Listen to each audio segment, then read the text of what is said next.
অবশ্যই ম্যাচ হেরে গেলে তো অবশ্যই আফসোসটা থাকে। সো আমি বিলিভ ছিল যে যতক্ষণ পর্যন্ত থাকবো আমি নিজের উপর বিশ্বাস ছিল।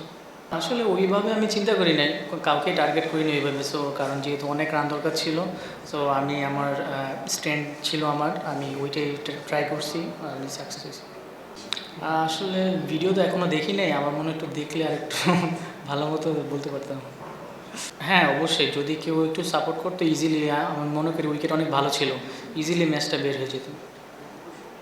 চিন্তা তো ছিল অবশ্যই বাউন্ডারি মারা, কারণ তখন ওই সময়টা বাউন্ডারি মারতে হবে, কারণ জিততে হলে চিন্তা একটাই যে বাউন্ডারি মারতে হবে, এটাই। আহ, ভালো বল করে ফেলছে, এক্সট্রাঅর্ডিনারি বল করে ফেলছে, সো এটা আমার কিছু করার ছিল না। আহ, আপনি যেটা বললেন ন্যাশনাল টিমের কথা, সো এটা অবশ্যই ফার্স্টে আমি লিটন ভাইকে ধন্যবাদ দিব। সো উনি আমার উপর অনেক ট্রাস্ট রাখছে, কারণ তার আগে আমি ম্যাচ উইনিং নকও খেলেছি। So that's why. আর একটা প্লেয়ারের 2-3টা ম্যাচ খারাপ হতেই পারে, এটা কোনো, আমি মনে করি এটা কোনো ব্যাপার না। আবার যদি একটু ব্যাকআপ দিয়ে সাপোর্ট দেয়, ভালো সাপোর্ট দেয়, অবশ্যই ভালোভাবে কাম ব্যাক করা যায় ইজিলি। অবশ্যই আমি ওরকম চিন্তা করি না, আমি আমার ফোকাসে ছিলাম, আমি প্র্যাকটিস করছি, আমি আমার মতো করেছিলাম, যেটা দরকার ছিল আমার ওইটাই আমি করছি।